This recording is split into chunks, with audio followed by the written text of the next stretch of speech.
vivo. Estamos entrando, ya están entrando. Mientras tanto, yo estoy conectándome. Buenos días a todos los que están entrando. Ya pronto nos vamos a arrancar. Apenas unos minutos. Estoy dándole paso a YouTube. Así que ya mismo, bienvenidos todos. Un segundito que vamos a arrancar con YouTube. Ajá, tengo que hacer un cambio por acá. Ya veo algunas caritas. Ahí estamos ya solamente. Mientras tanto, nos pueden ir escribiendo.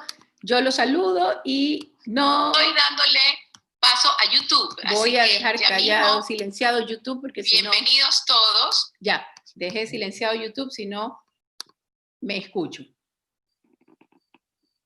Muy bien, déjame volver a...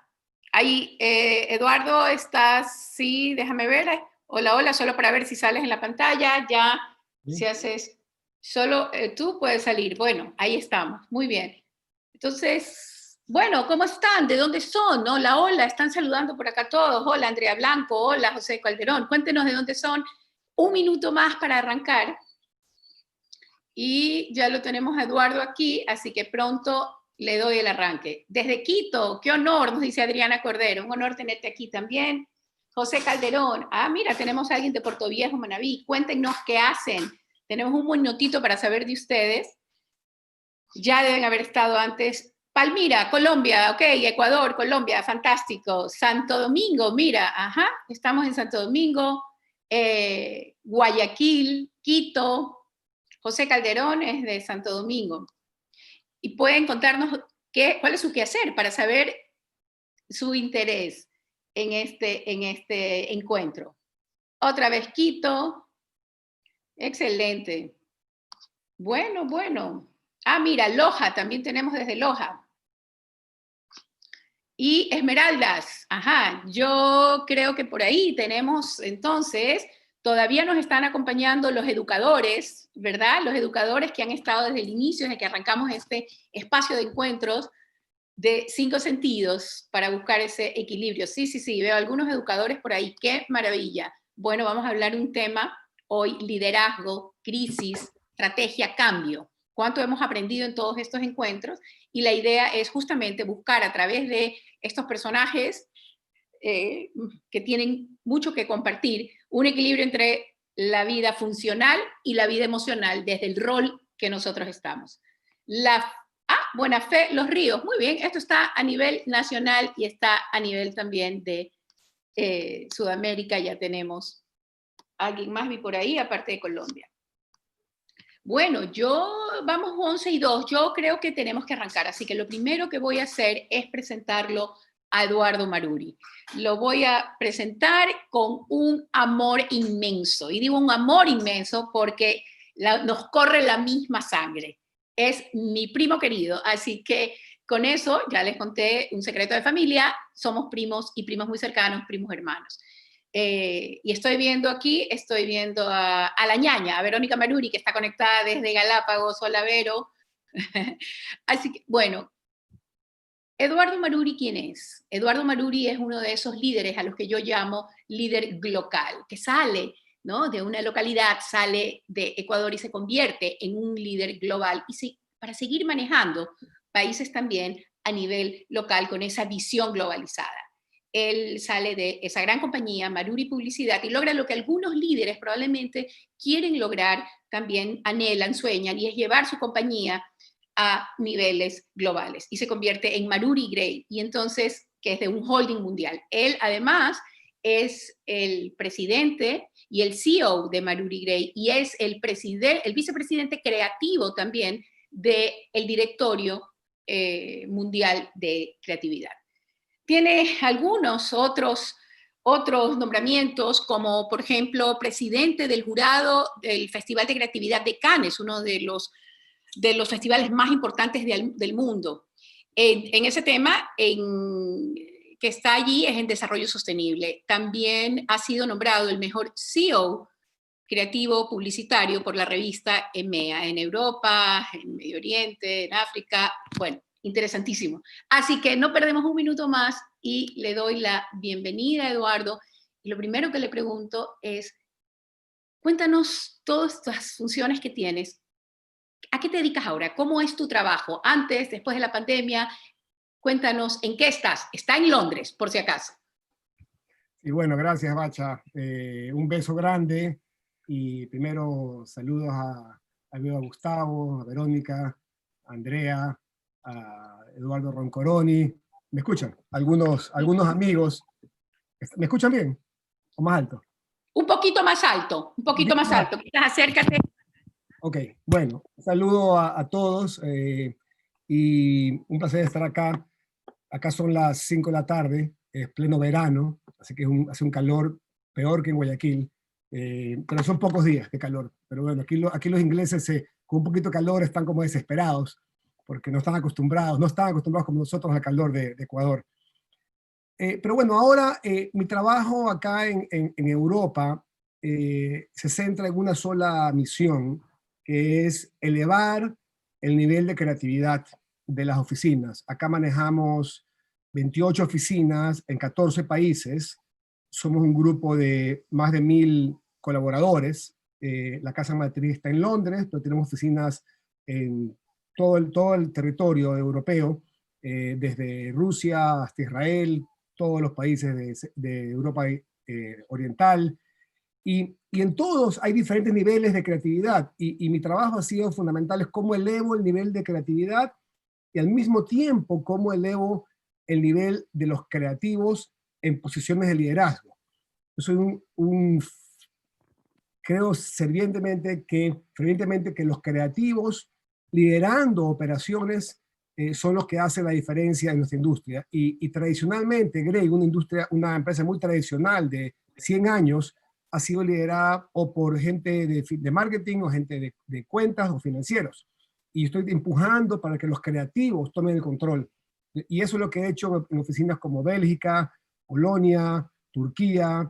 He puesto a creativos como CEOs de empresas, como en posiciones de liderazgo.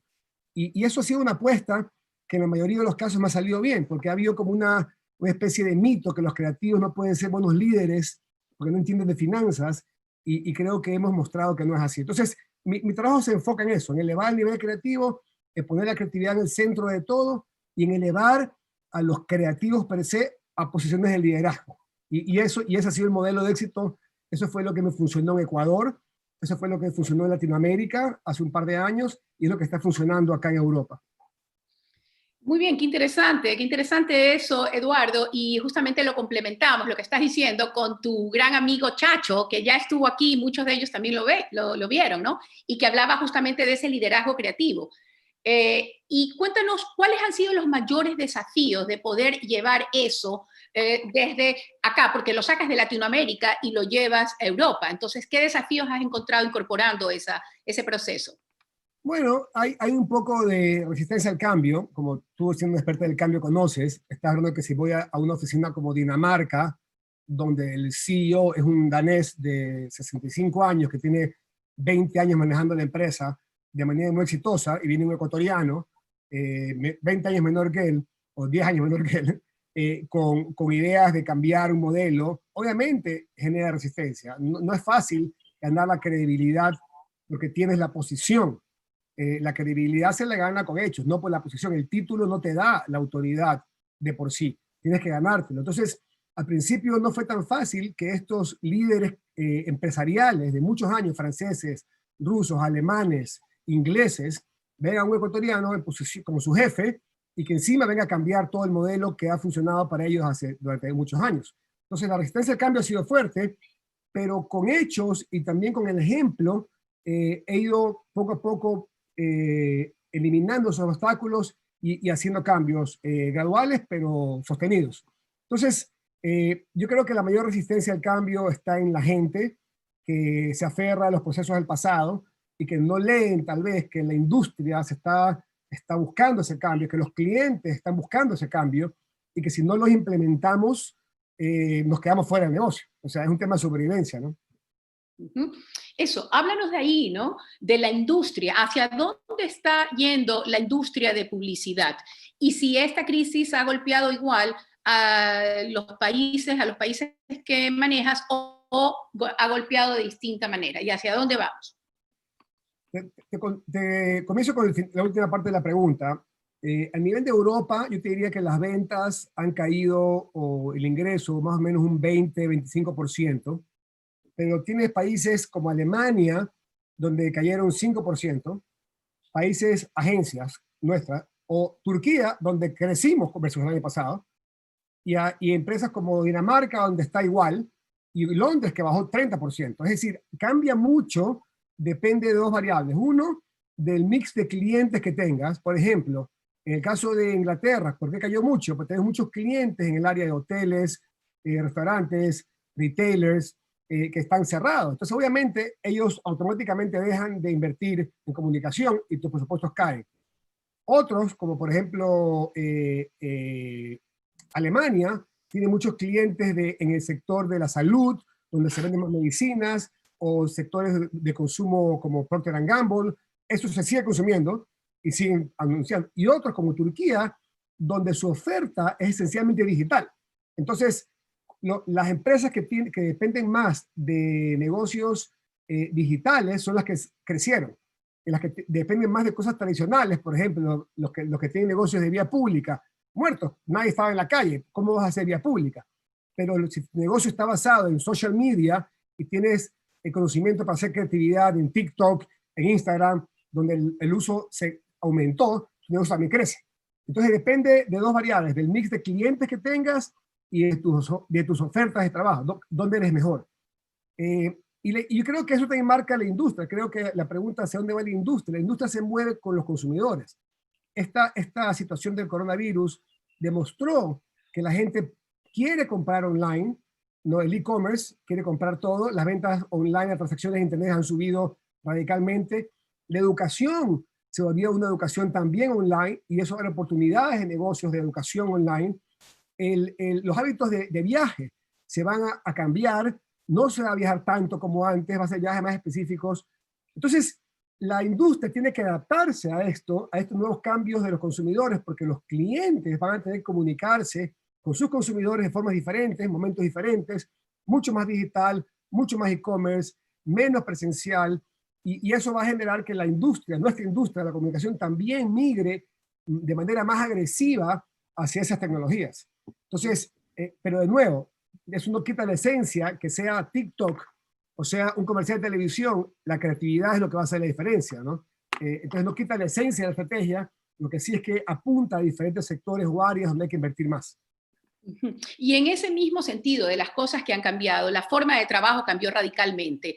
¿Qué va a quedar con este teletrabajo, digamos, del 150% que lo tenemos ahora? ¿Qué ves tú? ¿Cómo queda eso? ¿Cómo quedará?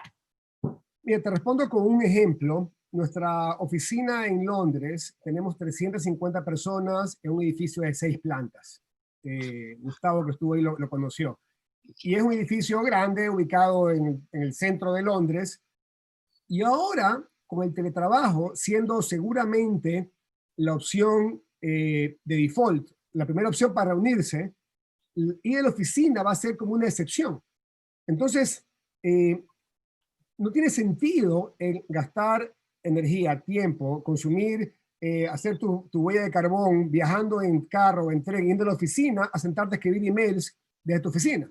Para eso lo haces en tu casa. Y ya se probó que desde la casa se puede trabajar y de manera muy productiva. Entonces la oficina de 6 plantas seguramente va a ser una oficina de 2 plantas, con áreas de trabajo común, donde nos reunamos para cosas específicas. Por ejemplo, para procesos creativos, para presentaciones, y el trabajo normal del día a día será desde la casa. Con lo cual cambia mucho la dinámica de trabajo. Como te decía, creo que se puede encontrar un mejor balance entre lo personal y el trabajo. Puedes mezclar mejor tu vida con tu familia, con tu trabajo, buscar ese balance. Creo que va a ser mejor de esta forma, y nos va a abrir una serie de oportunidades también y retos, porque, por ejemplo, para mucha gente joven, sobre todo, el lugar de trabajo también es su vida social, ¿no? Y pierdes un poco ese mentorship que se da cuando hay intercambios espontáneos en una cafetería, un creativo mayor, porque eso se pierde un poco al no tener un lugar físico. Entonces hay retos también, no todo es, pero creo que en general la tendencia es hacia usar la oficina para cosas muy puntuales, para co-creación o para presentación. Y el resto, teletrabajo. Bien, entonces hablamos de eficiencia, de un equilibrio, hay que estar atento a esa parte del mentoring porque hay esas relaciones que no se pueden perder, ¿verdad? Entonces, qué buena visión que nos das, Eduardo, para irnos preparando. Tú que conoces Ecuador, ¿qué podemos hacer acá si te digo que tenemos que aplicar una estrategia cuando hay escasez de clientes, escasez de dinero, escasez de trabajo? Yo creo que como todo el mundo dice, en toda crisis hay oportunidades, ¿no? Y el mayor reto que tienen los líderes en Ecuador es el tamaño del mercado. Y aquí lo veo a Eduardo Roncoroni, no sé si sigue, mi gran amigo, que tiene también una agencia de publicidad allá, y el tamaño del mercado es pequeño. Entonces, tienes una limitación, que es un mercado que tiene limitaciones de tamaño y donde el modelo del negocio, si hablamos de negocio Ecuador, está caduco. Un modelo que tiene pocos ingresos, depende del petróleo, que tú no pones el precio, un aparato burocrático muy grande. Entonces, es como una compañía que da pérdida siempre, porque no tienes ingresos para cubrir tus gastos. Y no tienes fuentes de ingresos, no has generado fuentes. Entonces, obviamente, vivir de esa economía es muy limitante. Entonces, ese es el problema. Pero la oportunidad está en que hoy realmente José Calderón, Beatriz Manrique, Gustavo Manrique, Eduardo, todos estamos en esta nueva oficina que se llama Teams o Zoom. Entonces, nuestra generación no tuvo esa oportunidad de interconectarte con el mundo de manera virtual. Entonces, creo que tenemos que sacarnos la limitación del tamaño de mercado y pensar que nuestro mercado se abrió al mundo. Y que hoy en día, desde Ecuador, tú puedes ofrecer un servicio o un producto a cualquier parte del mundo, porque esta interacción no importa la geografía, se vuelve, como dicen acá, borderless, sin fronteras. Entonces, abre una oportunidad para los emprendedores y para los líderes que tengan visión más allá de la frontera de Ecuador, de poder acceder a algo que nosotros no tuvimos, porque no había tecnología, no había la cercanía. Entonces, creo que si bien es cierto, el Ecuador se ha seguido achicando, el mundo está ahí para todos, ¿no? Y eso creo que es un gran reto y un gran incentivo para los líderes y jóvenes ecuatorianos que están entrando ahora a este nuevo mundo. Muy bien, entonces nos quitamos las limitaciones, miramos más adelante, olvídate del tamaño del mercado y cómo manejamos la incertidumbre desde el lado emocional. ¿Cómo deben los líderes manejar esa incertidumbre para no perderse allí? Bueno, mira, yo creo que los grandes líderes se forjan en las situaciones difíciles. Los grandes líderes se forjan en los momentos, o sea, los momentos en las guerras, en los grandes conflictos, hasta los líderes familiares son los que salen en los momentos difíciles de las familias. Los líderes entre grupos de amigos salen los que en los momentos duros se mantienen sólidos, se mantienen firmes, se mantienen, y en empresas no es diferente.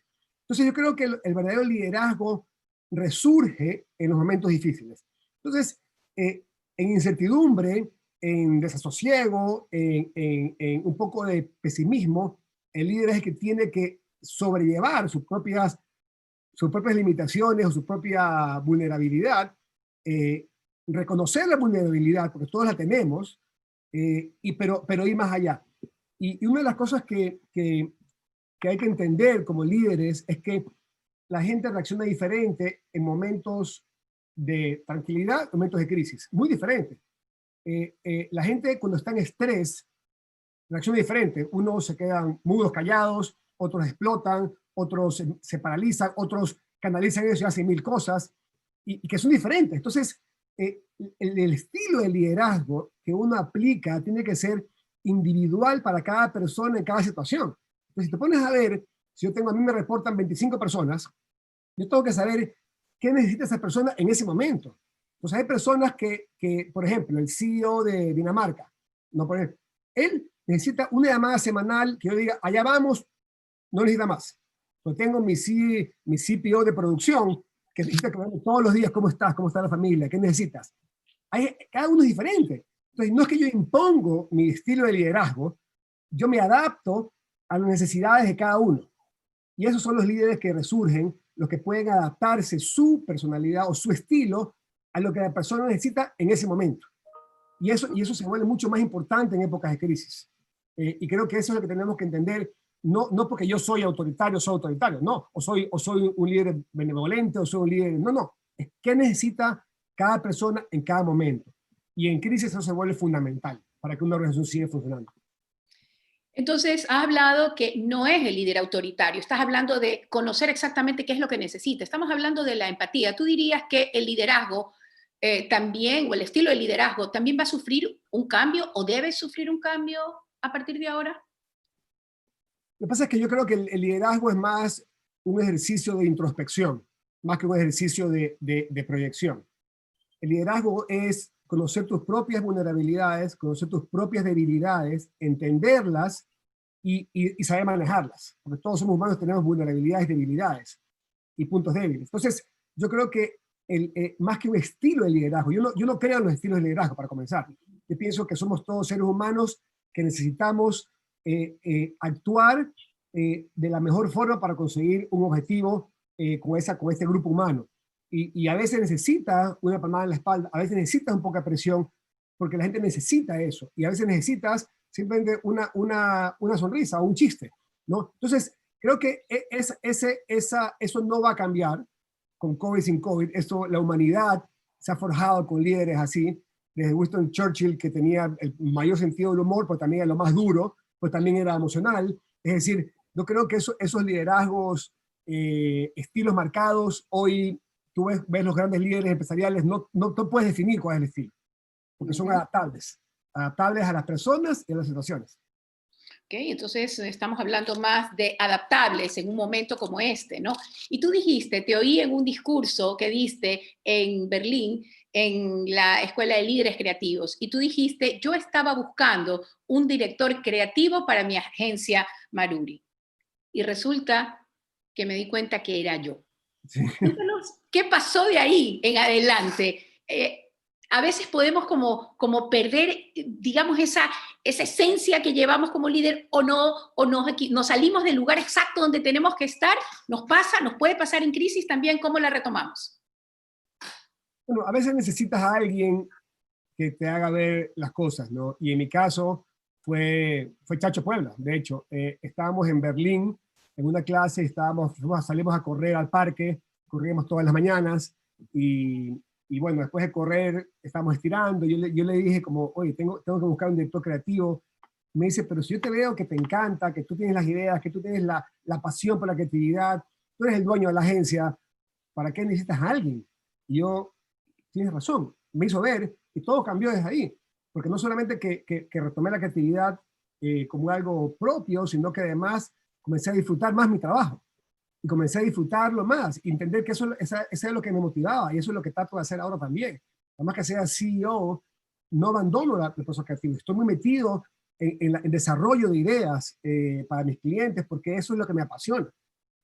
CEOs que pueden manejar un P&L o que pueden entender parte operativa, hay muchos, pero que vivan la pasión de la creatividad en este negocio. Si yo sin eso me aburriría, no haría mi negocio. Entonces, creo que eso fue un cambio para mí. Y creo que eso es lo que trato de hacer también con gente. Y ya como yo lo viví, ya lo he hecho varias veces. Yo he hecho a varias personas creativas que los veo que tienen la pasión y le digo, ok, tú eres el director creativo ahora. Lo hice en Dinamarca, lo hice en Bélgica, lo hice en Turquía, de CEOs que le decían, y tú eres el director creativo también ahora. Entonces, en ese momento se empoderan, se sienten un poco nerviosos, pero al final entregan, porque es cuestión de querérselo, ¿no? Entonces, todos necesitamos a alguien que nos diga, no es ese empujoncito como me lo dio Chacho Puebla a mí hace casi 8 años. Claro, y mira, ¿no? Lo que dices, es decir, en este cambio que va a haber en el trabajo, no podemos perder ese mentor cercano, esas relaciones. Cada ser humano tiene que tener su mentor que le hace ver, y la visión tuya también, y la visión del líder de poder reconocer los talentos en cada una de las personas y ubicarlas en el lugar correcto. Otra cosa que me llevo de lo que acabas de decir es que, claro, como CEO, como líder, puedes delegar, pero no delegues lo que te gusta, lo que amas, eso no. Yo delego, porque me aburro, y cuando me aburro es peor. Entonces, trato de pasar gran parte de las horas del día haciendo creatividad, ¿no? Con la hands-on, como dicen, ¿no? Haciendo creatividad. Y acá tengo la suerte que no tenía en Ecuador, de poder hablar con los CMOs, con los gerentes de marketing globales, y me siento con ellos, y hablando de Coca-Cola, ¿qué hacemos para Coca-Cola Mundial? Y me siento con el CMO y con el CMO Mundial de Nokia, y con el CMO Mundial de Volvo, y estamos hablando de cómo transformar marcas a nivel mundial, porque Londres, Europa es la base de muchas marcas mundiales. Entonces, es como una adrenalina y un reto mucho más interesante por la magnitud, ¿no?, de las cosas que estamos haciendo. Has manejado crisis también, ¿verdad? Y ¿de dónde, desde tu experiencia, de dónde pueden los líderes rebotar desde la crisis? Es decir, ¿de dónde toman esa capacidad de resiliencia? ¿De dónde la saca un líder? Mira, te lo respondo con un ejemplo, y tú sabes que el deporte ha sido parte fundamental de nuestras vidas y de la familia, de todos. Cuando hace unos años decidimos hacer una regata Guayaquil-Pozorja, y eso requiere básicamente resiliencia, ¿no? Es decir, levantar todos los días a las 5 de la mañana, remar 4 horas, 3 horas, el siguiente día cansado, volver a hacerlo, y en equipo. Entonces, yo me pregunto, ¿qué nos llevó a tener esa resiliencia? ¿Qué nos llevó a tener eso? Y es cuando combinas dos cosas, lo racional y lo emocional, ¿no? Y tú como experta en cambio, sabes que los cambios funcionan cuando se conectan las dos cosas. Y está leyendo este libro de aquí, que se llama Switch, ¿no? How to Change Things When Change is Hard. Y lo estaba leyendo justamente ahora de Chip Heath and Dan Heath. Buenísimo, se lo recomiendo. Y esto habla de la conexión racional y emocional. Y dicen el ejemplo de un elefante, ¿no? Y el elefante quiere ir, y a veces tiene un tipo que lidera el elefante, pero la emoción es lo del elefante. El piloto te da cierta dirección, que no es racional, pero si no quiere ir para allá, no va a ir para allá. Pero cuando se juntan las dos cosas es cuando viene la resiliencia. Entonces, es difícil mantenerte perseverante o resiliente cuando solamente es racional. Es decir, necesito hacer esto porque es lo lógico. Tienes probabilidades de que no sigas. Necesito hacer esto porque me gusta. Necesitas la lógica también atrás. Pero cuando combinas es mágico. Y ahí es cuando la resiliencia se da. Entonces, ¿qué era lo emocional en el caso de la regata Pozorja? Lo lógico era competir un reto interesantísimo. Lo emocional, la conexión. La conexión con mi hermano, con mis primos, con mis amigos. Es decir, hacer algo juntos, entre amigos, entre familia. Y eso era más importante que lo racional. Era lo emocional. Entonces, cuando se juntan las dos cosas, hay perseverancia, hay resiliencia, ¿no? Y eso es lo que hay que encontrar. Es como la creatividad conmigo. La creatividad es lo emocional. La parte de CEO es lo racional. Pero no puedo perder lo emocional porque entonces perdería la pasión y la perseverancia. Muy bien, entonces nos mantenemos enfocados. No nos vamos solo por la emocionalidad, porque las emociones nos pueden secuestrar y angustiar un montón, ¿verdad? Correcto. Un poco lo que dice Winston Churchill también, ¿no? Que dice es cuando viene el miedo, no le huyas, anda de frente, porque si no redoblas el miedo, pero razónalo, ¿verdad? Razónalo para que sepas si hay que enfrentar o esperar antes de enfrentarlo. Excelente. Y de allí, Eduardo, hay una pregunta por acá que nos están haciendo y ya voy a llegar a esa pregunta, pero antes, Mayu nos está haciendo esa pregunta, se la voy a hacer en unos segundos a Eduardo. Mira, resulta que todos tenemos dones y talentos, Eduardo. Hay gente que es excelente en matemática, hay gente que es excelente en ciencias. Tú, pues, eres el capo de la publicidad. Pero, ¿qué es lo que hace que podamos llevar esos talentos a otro nivel? Bueno, lo que tú decías, la mayor resistencia a llevar tus talentos a otro nivel es el miedo al fracaso, ¿no? Y el miedo es normal, es natural, y a veces hay que entenderlo, pero no hay que tener miedo al fracaso, porque los fracasos son aprendizajes, ¿no? Entonces, de esta forma, el entender que vas a fracasar y aceptarlo, una vez que lo presupuestas, ya está presupuestado. Voy tras eso. Y ahí es cuando puedes hacer cosas por encima de tus capacidades, ¿no? Y cuando puedes hacer cosas más allá de lo normal de la gente hace por el miedo al fracaso. Pero cuando ya dices, ok, si fracaso, fracaso, y aprendo y me levanto, te vas a dar cuenta que la mayoría de veces no fracasas. Pero la creatividad en sí es un ejercicio de valentía. La creatividad es para los valientes, no es para los cobardes, porque el miedo, el innovar es usualmente fracasar.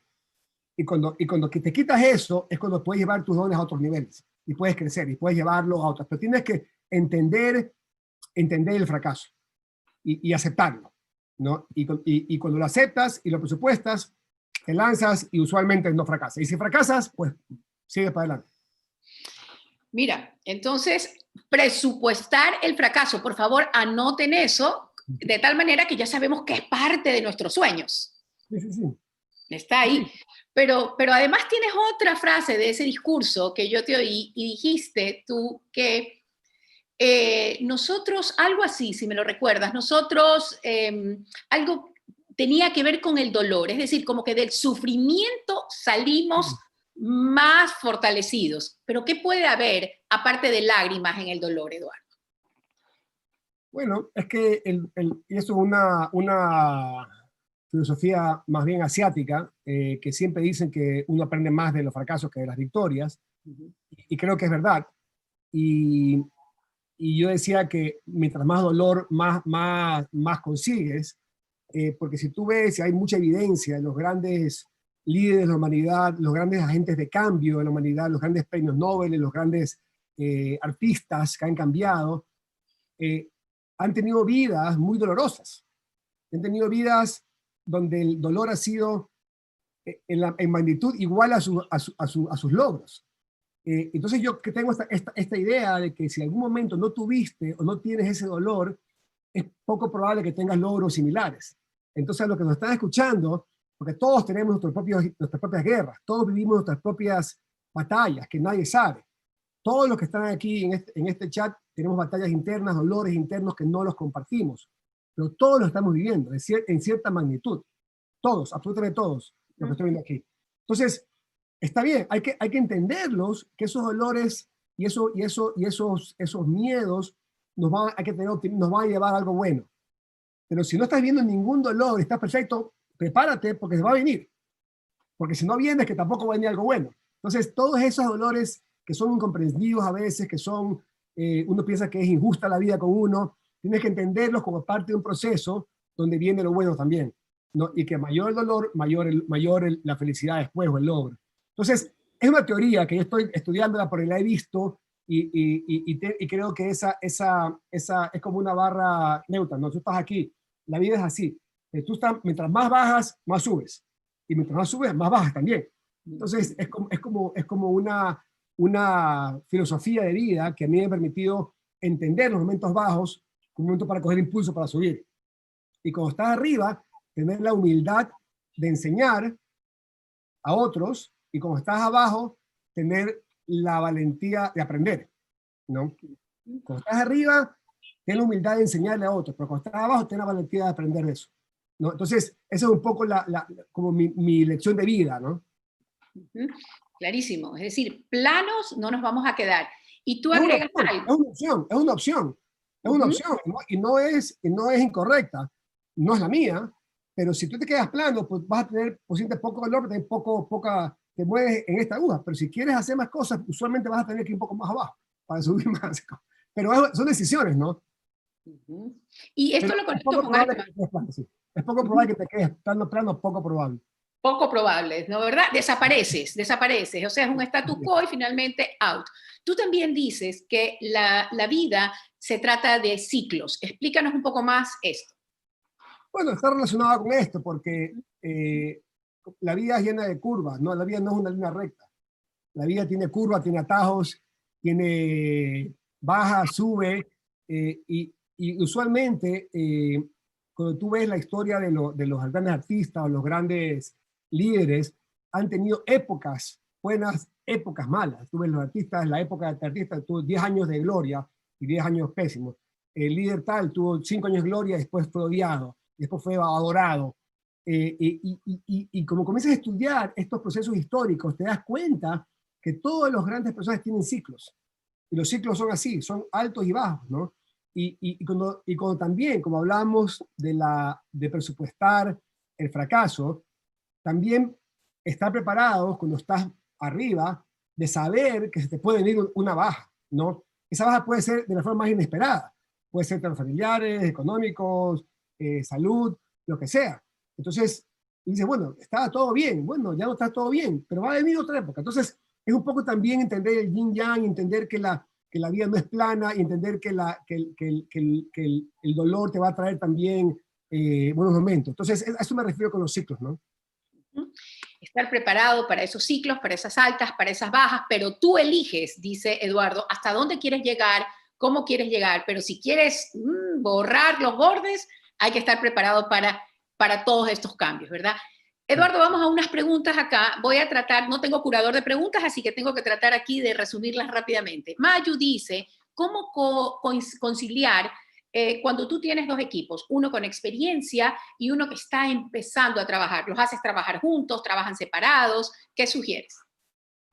Juntos. Yo creo que las mejores ideas salen de la diversidad de opiniones, las mejores ideas salen de la inclusión, y nosotros hemos tenido un debate muy grande en nuestra industria sobre la diversidad de talento, y estamos haciendo esfuerzos muy marcados en tener en el mismo equipo humano gente de todas las razas, de todas las edades, de todas las experiencias, y mezclamos músicos con filósofos, con sociólogos, con creativos, con tecnólogos, con gente de tercera edad, y en esa discusión diversa salen las mejores ideas. Entonces, lo mínimo que puede hacer es mezclar experiencia con acá. O sea, porque esta gente joven, nueva, te va a dar ideas que los experiencia no te la van a dar. Y los experiencia van a ver cosas que los otros no te van a dar tampoco. Entonces, yo creo que bajo todo concepto, trata de unir los grupos porque en esa discusión van a salir mejores cosas. Vamos con, mira, levanta la cabeza, rompe bordes y piensa en diversidad a partir de ahora. Y otra pregunta por acá, hay alguien que relacionado con el teletrabajo, ¿verdad? O con el trabajo, ¿cómo iba a quedar el trabajo? Esta persona dice que tiene un coworking corporativo. ¿Y qué piensas tú? Entonces están pasando una situación muy difícil en este momento porque seguramente no pueden pues alquilarlo. Entonces, ¿piensas que los coworking tienen futuro? ¿Te refieres a los coworking como tipo WeWork o Regus, ese tipo Sí, de... como esos lugares que tú alquilas para, que son coworking que puedes alquilar para ir y trabajar. Parece que se refiere a eso. ¿Crees que hay algo de futuro entonces en eso? Bueno, sí, porque lo que va a pasar es que muchas empresas van a dejar sus oficinas y van a usar el coworking como lugares de reunión. Si ya no tiene mucho sentido pagar por estos grandes edificios para reunirte 2 veces por semana. Entonces, si tienes una oficina, bueno, haces un acuerdo con un coworking, vas a trabajar un día a la semana, no tienes que pagar luz, electricidad. Yo creo que hay un gran futuro, pero también hay que entender que va a haber mucho espacio disponible de oficinas que no se van a alquilar. Entonces, ¿qué van a hacer esas oficinas? ¿No? Por ejemplo, acá en Londres, el mercado de los precios de las casas comenzaron a bajar porque muchos espacios de oficinas que se dejaron están pidiendo un cambio de código para hacerse casas o departamentos. Entonces va a haber más oferta de departamentos. Entonces va a haber una dinámica en bienes raíces interesante que también abre oportunidades. Pues digo, todo esto de COVID trae muchas oportunidades también de entender cómo cambian las cosas, y los que estemos atentos a esas oportunidades son los que van a capitalizar eso. Entonces, yo sí creo que el coworking va a ser una manera de trabajar, pero va a haber competencia. Entonces, la pregunta ya no es si va a haber, es cómo te diferencias. ¿Qué haces tú coworking diferente al resto? ¿Qué lo hace único esto? No sé, pues en este coworking damos cerveza gratis. Buen reto, bueno, ya es mejor, vamos allá, ¿no? Entonces, cuando encuentres qué tal es diferente, puedes comenzar a... Pero ya el coworking creo que va a ser un mercado que va a crecer. Otra pregunta, Eduardo. Eduardo, dicen aquí, hola, señor Eduardo, en un país como Ecuador, en su mayoría es venta ambulante. ¿Cómo podría mejorarse para que se adapte mejor a esta época de pandemia? Porque el sistema online es funcional para personas que tienen una economía estable, pero aún se maneja mucho con la compra y venta ambulante. ¿Cómo se puede mejorar? Bueno, yo creo que los países más desarrollados tienen un crecimiento del e-commerce mucho más rápido, obviamente, no solamente por los hábitos de compra, sino por la velocidad de Internet, los métodos de pago online, que están más desarrollados. Por ejemplo, acá en Londres yo no veo un billete desde hace un año, ni una tarjeta de crédito. Absolutamente todo se paga con el teléfono. Entonces, obviamente, son tecnologías que ya están más adaptadas y que promueven la venta, pero obviamente en países latinoamericanos todavía eso va a tomar más tiempo, pero va a llegar, va a llegar. Entonces, yo diría que las ventas ambulantes o las ventas físicas no van a desaparecer, pero sí va a haber una necesidad de tal vez de tipo de productos que se vendan o cómo se vendan. Yo creo que todo negocio tiene sus retos y la venta ambulante no es, también tiene mucha competencia, también tienes que ver cómo te diferencias del resto, pero sí entiendo que no va a ser con la rapidez que sucederá en otros países. Hay una frustración muy grande en este momento para los jóvenes, sobre todo los que se acaban de graduar. Salen a la vida llenos de ilusiones y están poniendo una cantidad de currículos por todos lados y van a recibir no, no, no. ¿Qué le dirías en este momento a un joven de esa edad? Bueno, se le diría a los jóvenes y también a los no tan jóvenes. Aquí veo a mi hermano Diego, ahí, beso Diego, a Miriam, a Irene, a Angie. Mira, la realidad es que hoy en día la nueva generación tiene más oportunidades que nosotros.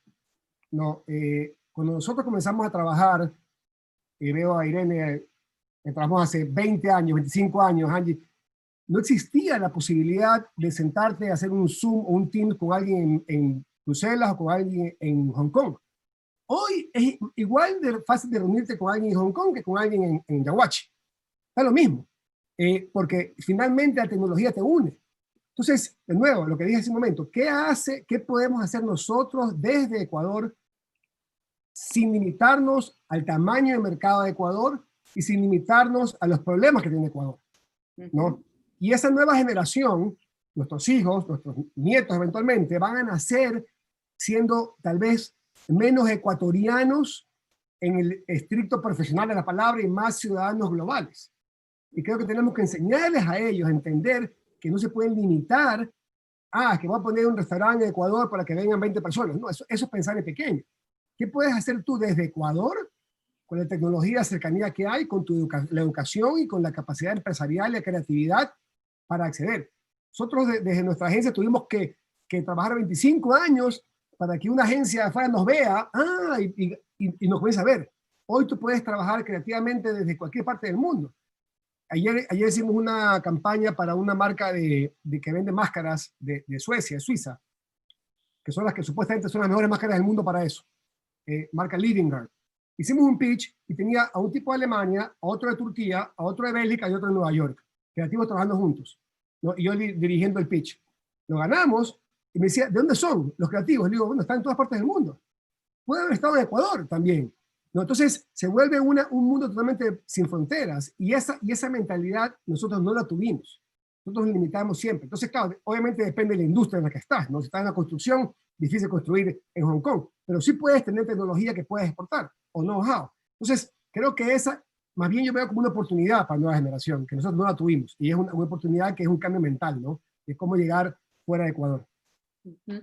¿Y qué pudiéramos decirle concretamente a una persona qué pasos tendría que dar? Ok, abre la mentalidad, piensa en la diversidad y quiere empezar a que su marca pueda tener esa posibilidad de llegar a ser una marca global, que la vean, que la ponga en el mercado. ¿Qué más tendría que hacer? ¿Qué pasos tiene que dar? Yo creo que la marca es una consecuencia o parte de algo, pero más importante es qué te hace diferente, en qué eres realmente único, ¿no? La marca se construye en base a un producto o un servicio que solo tú tengas, ¿no? Entonces, yo creo que Ecuador tiene, los empresarios ecuatorianos tenemos mucha creatividad. De hecho, en una entrevista que me hicieron en una revista acá, decía, ¿cómo has pasado el lockdown? ¿Cómo has pasado esta crisis? Y yo decía, bueno, realmente no es tanta crisis. O sea, estoy en mi casa trabajando, tengo algo nada, estoy trabajando. O sea, en Ecuador hemos vivido cosas difíciles, ¿no? La feria bancario, ir a trabajar y que no tengas energía eléctrica durante días, o que te roben el parabrisas. O sea, esas cosas no pasan acá. Entonces, creamos también una capacidad para adaptarnos a crisis un poco más aguantados más que los europeos en eso. Y eso está bien, pero también tenemos que aplicar esa resiliencia en una idea de negocio o una idea de servicio que sea única también, ¿no? Porque hay de todo. Entonces, una vez que la tienes, ya puedes hacer otras cosas, pero creo que lo más difícil es encontrar eso que solo tú lo puedes hacer mejor que nadie, ¿no? Y eso no es tan fácil. eso que no es tan fácil, y ahí quizás lo pongo un poco difícil, ¿no? Pero tú ya hablaste de esa autorreflexión, pero ¿dónde más puede el líder encontrarse a sí mismo? ¿Qué práctica, qué tiene que hacer para encontrar eso que lo diferencia, eso único que hace bien?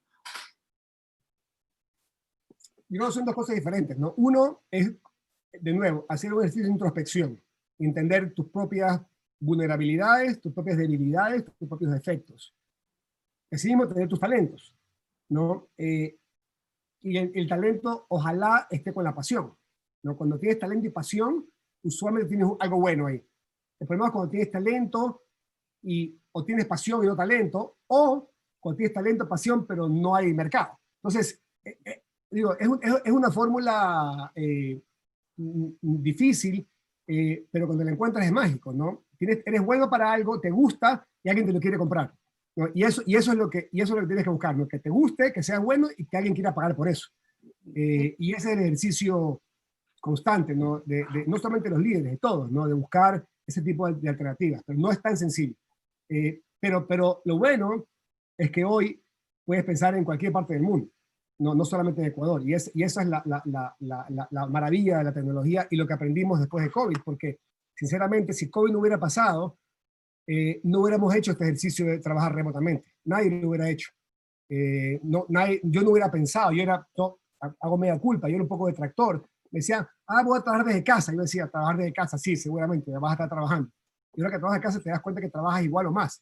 Entonces, creo que estos ejercicios nos abren un poco la mente, y esa apertura de mente también nos da otras oportunidades. Miren, a esto me refería, ¿no? En un encuentro donde podemos encontrar aspectos funcionales, aspectos prácticos que nos llevan a encontrar nuevas soluciones. Y también el aspecto emocional, un líder grande, un líder global, al que le voy a hacer también unas preguntas de su vida personal. Así que, Eduardo, si yo digo o menciono la palabra, o cuando digo tus hijos, ¿qué te trae eso? Bueno, felicidad. Yo creo que los hijos son felicidad y orgullo, ¿no? Yo estoy muy orgulloso de ellos y definitivamente son, creo que, la mayor fuente de felicidad para mí. Uh-huh. Tú me comentabas antes de comenzar esta charla, este encuentro, que ahora con el tiempo de teletrabajo también has tenido la oportunidad de pasar más tiempo con ellos. Cuéntanos un poquito si eso lo sugieres también para otros grandes líderes. Sí, definitivamente. Yo creo que pienso que el otro día le decía a alguien, estaba aquí en mi casa alguien, le decía, quiero ser un ejemplo para mis hijos, quiero ser un mejor ejemplo y por eso quiero trabajar menos, ¿no? Para ser un buen ejemplo para mis hijos. Porque si tú ves cómo hemos sido nosotros criados, ¿no? Nuestros padres, abuelos, es el que más trabaja y si más trabajas, mejor eres, ¿no? Yo creo que la nueva generación respeta y valora más el balance, trabajo, familia, como una gran cosa, más que solamente trabajar. Entonces, yo decía, quiero trabajar menos para ser mejor padre, quiero trabajar menos para ser mejor ejemplo. Porque yo creo que esa mentalidad también está cambiando y el trabajo ha mostrado que cuando tienes esa capacidad de mezclar y balancear las cosas, eres una mejor líder, mejor persona. Un día típico acá en mi oficina, que es esta, mi cuarto, me levanto temprano, tengo mis cosas a las 9, 10, 11, a las 12 tengo un no meeting zone, de 12 a 2, me voy al parque a correr con Eduardo, tenemos comida, conversamos, a las 2 regreso, trabajo hasta las 3, 4, de repente tenemos tiempo para conversar más, hacemos TikToks, ¿no? De repente me voy otra vez al parque, a las 6 regreso, tengo otra reunión, es como que hay una mezcla, y como el trabajo me gusta, no es que hoy tengo que regresar a trabajar, es como que es parte de esto, ¿no? Y creo que ese es el futuro del trabajo, ¿no? Donde las líneas no son tan marcadas, me voy a trabajar en mi oficina interno de 9 a 5, ¿no? Y regreso a las 7 de la noche, 8 de la noche a mi casa acá. No, ahora va a haber mucho más interacción en los viajes también. Yo viajo mucho con mi trabajo y ahora es normal decir, bueno, voy a viajar el jueves, viernes, pero me quedo el fin de semana en Italia con mis hijos, o vengo el lunes y el lunes me quedo en la tarde. Es decir, es como todo integrado, es más fluido, no es tan radical la diferencia. Y eso es bueno, yo creo. Ujú. Y es un cambio que también tenemos que hacer las personas que manejamos, que lideramos o que manejamos gente, ¿verdad? Es equilibrar también la vida familiar y laboral de esa gente que está a nuestro cargo. Poder... Absolutamente. Absolutamente. Por ejemplo, siento mucho, la gente que no quiere regresar a trabajar a la oficina, nadie que no quiera tiene que regresar a la oficina a trabajar. Pues si tú tienes, por ejemplo, hijos en la casa y tienes que cuidarlos y no puedes tener niñera, no puedes decirle anda a la casa. Tienes que quedarte con los hijos. ¿Cómo le dices venga a trabajar si no pueden ir al colegio porque está cerrado el colegio? No tiene sentido. O alguien que diga yo no quiero irme en mi tren porque tengo miedo a contagiar COVID en el subway, ¿cómo le vas a decir tienes que venir? Entonces tienes que entender y ser más sensible a la vida de la gente y adaptarte tú a ellos, no nosotros, no que ellos al trabajo. Tú tienes que adaptarte a la necesidad de cada uno. Y eso estamos, ¿no? Por eso decía, son líderes más adaptativos, sensibles y vulnerables, más que autoritarios, estilos así. Es como que tienes que entender, es diferente ahora, no son esos liderazgos de antes. Uh-huh. Estoy seguro que más de una persona está pensando, yo quiero ese líder acá en mi empresa, ahorita que te está escuchando. Seguro. Voy a leerte otra pregunta. Acá, Gumana dice, si el comercio está cambiando, está tomando peso las compras virtuales, ¿cuál va a ser el futuro de los centros comerciales? No sé si la bolita mágica, pero... Bueno, no, yo tengo clientes acá en centros comerciales, nosotros manejamos centros comerciales acá, y creo que los modelos, hay una especie de experiencia emocional, el comprar físicamente, que no la reemplaza a la experiencia virtual. Entonces, más que comprar, va a ser experiencias. No, es un centro de experiencias, no un centro de compra, no un centro comercial. Es qué experiencias puedo vivir en el centro comercial, que no es ir a comprarme un blue jean. Es qué experiencia voy a vivir ahí. Entonces tú ves que la integración de la experiencia, y me compro el blue jean porque ya estoy en esta experiencia que me dio la tienda. Porque si es solamente transaccional, para eso está Amazon. Pero el Amazon no te va a dar la experiencia que te da ir a un centro comercial, que ya va a ser un centro no comercial, sino un centro experimental o experiencial, como se diga. Creo que esa es la transición y cada vez más y más se van hacia allá. Bueno, aquí hay una pregunta, no la entiendo mucho, ya mismo la leo con calma a ver si la puedo entender. Quiero volver al tema familiar. Si yo digo ahora, Fati, ¿qué te evoca eso? Bueno, yo creo que para todos nosotros es familia, ¿no? Tal vez las dos sílabas que unen a una familia entera durante, no sé, 50 años. Y ese poder de una marca, por decirlo así, ¿no? Que signifique tanto para tanta gente, es increíble, ¿no? Es increíble y el decir, Fati, todos nosotros los que somos familia, automáticamente sentimos ese sentido de pertenencia, ese sentido de tribu, ese sentido de amor entre nosotros. Y es increíble cómo dos sílabas te pueden generar eso. Y eso es lo que genera Fati, ¿no? Esa palabra te genera eso, porque para mí es más allá de nuestro abuelo, es más allá de un equipo de béisbol, más allá, es como un ícono que representa a todos nosotros, a todas las familias. Entonces, creo que es un poder que tiene esa palabra que va más allá de lo racional, ¿no? Que es mucho más emocional, es más allá de lo que puedes decir, es más allá de muchas cosas, ¿no? Es como inexplicable, ¿no? Pero los que lo vivimos lo entendemos. Sí, es mucho más profundo que nuestro abuelo. Eso es lo que tengo. Y para los que entraron al final, antes de que yo diga, es porque yo confesé desde el inicio que somos primos queridos, Eduardo Maruri Miranda, Beatriz Manrique Miranda, y Fati es nuestro abuelo y tiene todo ese significado que Eduardo ha transmitido ahí de nuestra familia.